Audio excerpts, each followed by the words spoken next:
আসসালামু আলাইকুম everyone, welcome back to my channel. আসছে ঈদ। তো ঈদ উপলক্ষে আজকে আমি আপনাদের সাথে শেয়ার করছি গরু ভুনা রেসিপি। তো আশা করছি পুরো ভিডিও জুড়ে সঙ্গেই থাকবেন। তো এই গরু ভুনাটা তৈরি করার জন্য আমি এখানে প্রথমে নিয়েছি 2 কেজি পরিমাণে গরুর মাংস। তো এখানে হাড়, চর্বি, সলিড মাংস সব কিছু মিক্স করা আছে। তো এই মাংসগুলোকে আমি ছোট ছোট করে পিস করে কেটে নিয়েছি। তো এখন এর মধ্যে বেশ পরিমাণে পেঁয়াজ কুচি দিয়ে দিচ্ছি। তো এই মাংসের মধ্যে যত পরিমাণে পেঁয়াজ দিবেন খেতে কিন্তু ততটাই মজার হয়। দিচ্ছি হলুদ গুঁড়ো 1 চা চামচ পরিমাণে, আর ধনিয়া গুঁড়া দিচ্ছি 2 চা চামচ পরিমাণে। এখন দিচ্ছি মরিচের গুঁড়া 2 চা চামচ পরিমাণে, তবে ঝালের পরিমাণটা আমি কম রাখবো, এর জন্য মরিচের পরিমাণটা কম দিয়েছি। আর দিচ্ছি রসুন বাটা 1/4 কাপ, আর পেঁয়াজ বাটাও দিয়ে দিচ্ছি। পেঁয়াজের পরিমাণটা একটু বেশি দিলে ঝোলটা অনেকটাই গাঢ় হবে আর খেতেও কিন্তু বেশ ভালো লাগে। এখন দিচ্ছি জিরা গুঁড়া 2 চা চামচ পরিমাণে, আর দিচ্ছি আদা বাটা 1/4 কাপ। এখন দিচ্ছি পরিমাণ মতো লবণ, আর দিচ্ছি বেশ পরিমাণে গরম মশলা। আর এখানে আমি তেল দিয়ে দিলাম, তবে তেলের পরিমাণটা একটু কম দিয়েছি, তেল দিয়েছি 1/4 কাপ। এখন এখানে সব কিছু ভালোভাবে মাখিয়ে নিচ্ছি। তবে গরুর মাংসে তেলের পরিমাণটা কম দিলে কোনো সমস্যা নেই। আর যারা তেল খেতে পছন্দ করে না তারা চাইলে এই গরুর মাংসটাকে তেল ছাড়াও রান্না করে নিতে পারেন।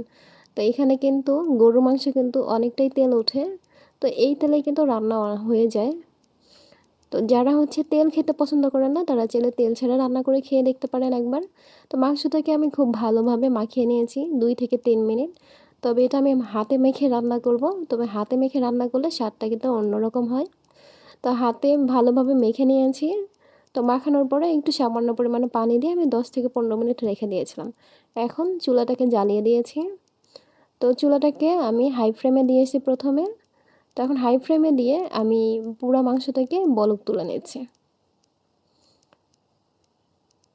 তো এই মাংসটাকে আমি আজকে কোনো রকম পানি ব্যবহার ছাড়াই রান্না করব। তো এই মাংস থেকে যে পানিটা উঠবে সেটা দিয়ে আমি পুরো মাংসটাকে রান্না করব। তো এভাবে রান্না করে খেয়ে দেখবেন, অনেক মজার হয়।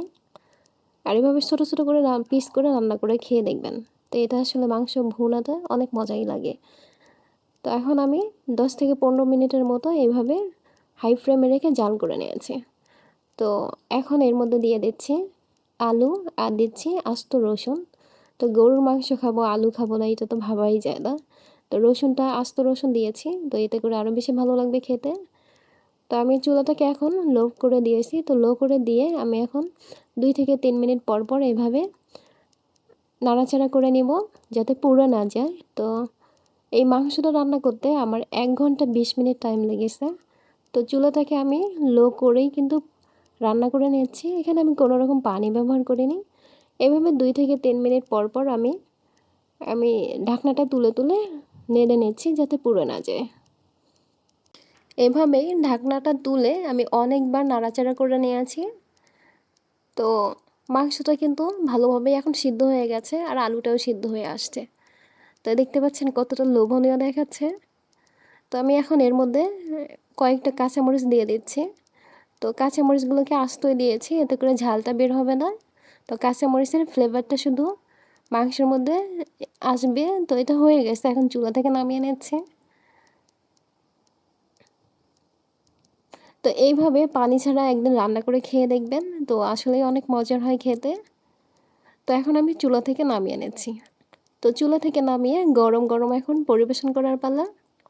তো এই মাংসের ভুনাতে হলে আর কিচ্ছু লাগে না, জাস্ট এটা দিয়েই সবার খাওয়া হয়ে যাবে আজকে। তো যারা খাননি এখন এইভাবে এই যে মাংসের ভুনাটা, তো এইভাবে একবার হলো খেয়ে দেখবেন।